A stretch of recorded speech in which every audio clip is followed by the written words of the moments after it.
Professor JV, por que razão o inimigo de Deus sempre fez questão de concentrar seus esforços de destruição da humanidade com base no sexo, e não noutros pecados aparentemente mais danosos ao plano de salvação das almas, como o homicídio e o genocídio?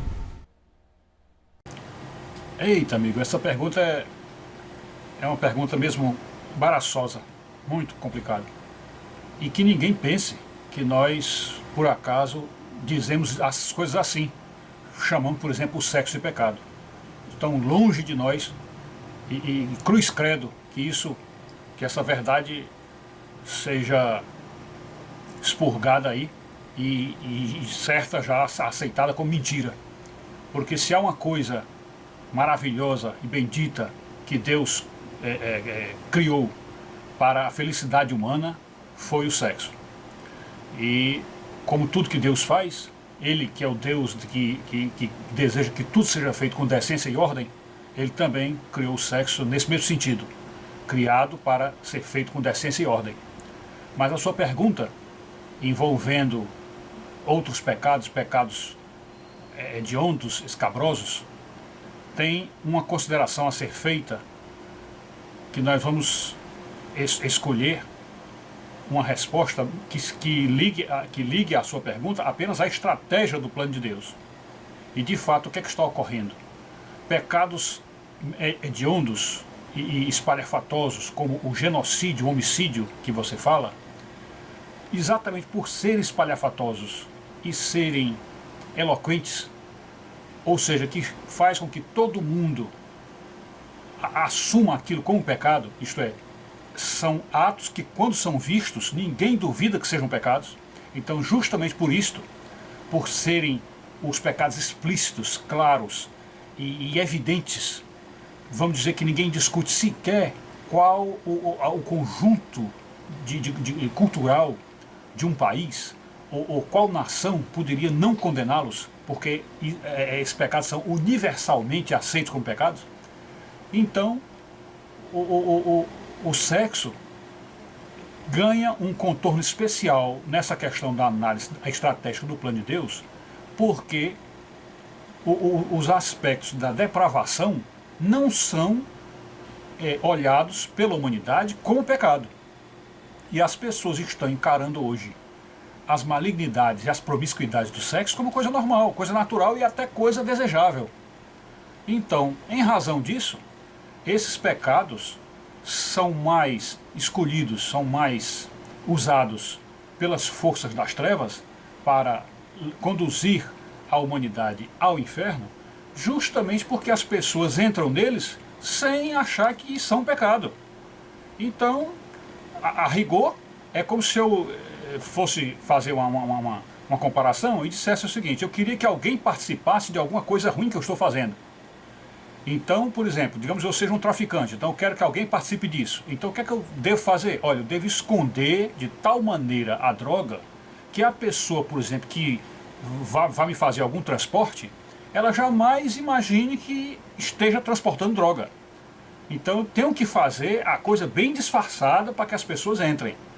Então assim também acontece com o sexo. Ele precisa ser bem disfarçado, ele precisa, toda a malignidade dele tem que ficar oculta, toda a promiscuidade, toda a sedução maligna, todas as propostas de sexo grupal, de infidelidade, tudo isso tem que ficar bem camuflado, bem,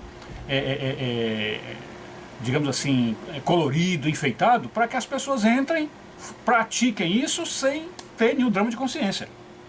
Tá? Ok? Essa é a razão pela qual colocamos o sexo, ou seja, as maldades do sexo, as malignidades do sexo, como muito piores do ponto de vista de levar multidões para o inferno, porque o assassinato e o genocídio não levam essas multidões para o inferno, porque são poucos também no mundo que matam e que se propõem aí o genocídio, né, em comparação com o sexo, que a humanidade praticamente inteira vai. Então, é por isso que colocamos o sexo como uma estratégia número 1 das forças das trevas para a condenação da humanidade. E mais ainda, você se lembra que no sexo foi que o cristianismo se dividiu, a humanidade se conspurcou, enfim, observe como o sexo teve papel preponderante nisso tudo. Então você lembrou bem, é verdade. Veja que ao longo da história da humanidade, essa dita maldição, a maldição dos pecados sexuais, e todas as desgraças que ele traz, sempre chegou e ressurgiu, provocando prejuízos incalculáveis ao plano de Deus. E foi sempre assim. Veja exemplos. Por exemplo, veja que Adão e Eva, o que é que aconteceu?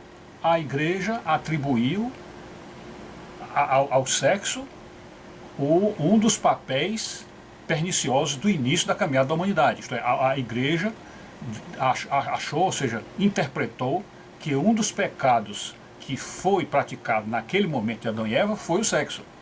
E hoje nós já sabemos que aí há uma interpretação equivocada, pois, como nós dissemos no começo, o sexo não é pecado. Embora o sexo carregue toda essa sedução para que as pessoas se envolvam em atos que aparentemente não são pecado, e portanto faz com que todo mundo vá seduzido por ele, então nesse sentido é muito perigoso. Talvez por isso a igreja tenha colocado o sexo como o pecado original, pelo perigo da sedução dele, mas que na verdade não foi esse o pecado original, porque muito antes de Adão e Eva praticarem o sexo, eles já haviam cometido o pecado original, como vocês observaram no livro do Gênesis, nos capítulos iniciais do Gênesis, quando o inimigo que estava no jardim seduziu Eva, e nessa sedução ele propôs o quê? Ora, se tu provares deste fruto, tu ficarás igual a Deus, tu ficarás cheio de poder como Deus, cheio de sabedoria como Deus, tu conhecerás tudo. Então, quer dizer, ele encheu o coração de Eva com esse orgulho, com essa blasfêmia, com essa arrogância de ser Deus, e então a partir daí o pecado nasceu. Quer dizer, foi o pecado original, o orgulho, a blasfêmia e a arrogância no coração dela. E a partir daí, então, o que veio depois no decorrer foi toda a série de atos humanos que significam pecado, né? E por acaso o sexo, que não era pecado, foi deturpado, ou seja, foi pervertido para chegar a práticas imorais e erradas naquele ato benigno e naquele ato bendito do Senhor. Depois do caso de Adão e Eva, você vê, por exemplo, a circuncisão dos judeus. Observe como o problema de circuncidar os meninos judeus aos 8 dias de vida provocou problemas seríssimos na salvação das almas e também no cristianismo.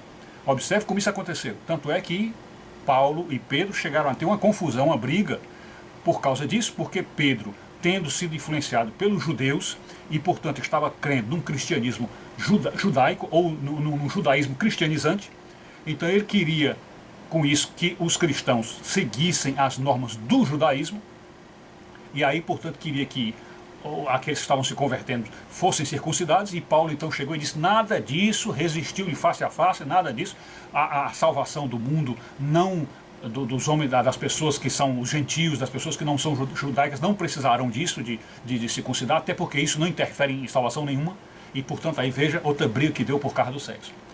Um terceiro momento foi a questão do celibato obrigatório, que você observa que quando a igreja, percebendo o perigo que havia nessa sedução dos pregadores, dos sacerdotes, a sedução que havia no sexo, que poderia conduzir pregadores e padres e sacerdotes para toda a sorte de pecados, as promiscuidades do mundo, a igreja então, percebendo isto, esse perigo, estabeleceu o celibato, e a rigor pode-se dizer também que a Bíblia também aprova isso, pois há uma passagem que Jesus disse que muitos daqueles que o amaram de verdade, que amaram o reino de Deus, se tornaram eunucos pelo reino de Deus. E se tornar eunuco pelo reino de Deus, pode-se dizer, é uma forma de celibato, isto é, não ter sexo com ninguém, como é a proposta do celibato atual. Mas então, já que houve esse problema, aí vê-se perfeitamente a divisão no cristianismo entre o lado reformado e o lado católico, pois o lado reformado não aceitou o celibato. Portanto, houve uma cisão, uma divisão por causa disso. Portanto, o sexo, mais uma vez, interferindo na unidade dos cristãos. Afora isso, você vê também, hoje em dia, a questão da virgindade perpétua de Maria. Isso aí também entre o lado reformado e o lado católico. Houve essa divisão muito grande, pois o lado reformado não aceita essa questão de Maria ter ficado virgem após a concepção de Jesus. Então, mais uma vez, uma postura do sexo, uma posição do sexo, uma interpretação do sexo provoca divisão entre os cristãos. E por último, agora mais recentemente, se vê essa questão do ativismo gay e da questão do homossexualismo midiático, quando você observa que a sociedade já contaminada pela influência dos demônios quer fazer com que os próprios cristãos aceitem isto e passem a aceitar plenamente a comunhão dos homossexuais, casamento homossexual, criação de filho pelos homossexuais, enfim, é uma proposta que está vindo por parte da sociedade, que por sua vez vem dos demônios, que querem transformar isso aqui numa Sodoma e numa Gomorra, e isso então mais uma vez está dividindo o corpo de Cristo. Por quê? Porque muitos cristãos estão sendo influenciados e querem ver essa mudança na igreja. E a igreja, portanto, tem que se manter sólida, séria, segura, firme, para não arredar pé dessa tradição, ou das tradições que fazem com que a santidade, que colocam a santidade como um ponto de honra e um ponto realmente de salvação para os cristãos, pois sem santificação ninguém verá o Senhor. É isso.